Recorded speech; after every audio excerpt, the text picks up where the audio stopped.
El Procurador 30 es una manera mucho más directa que quiere tener el Grupo Parlamentario Socialista de comunicación con la sociedad. Para facilitar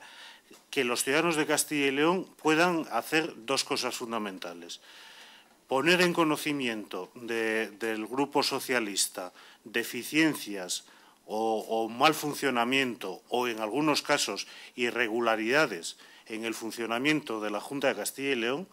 y también puedan hacer, a través del Grupo Socialista en las Cortes, preguntas directamente a la Junta de Castilla y León, tanto generales, como habéis visto en el vídeo, como específicas en relación a temas concretos que están atascados. Nosotros recogemos la queja, recogemos la pregunta y, en el caso de la queja, que se puede presentar de forma personalizada, con identificación personal o de forma anónima,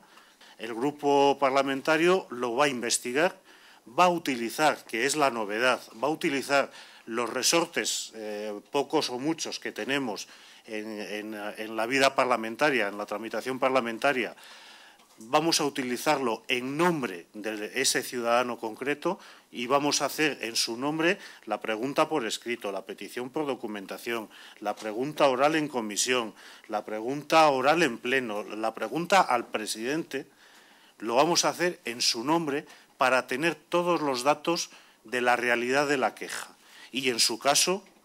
si es posible, evidentemente, intentar solucionarla, intentar que se resuelva el problema concreto de ese ciudadano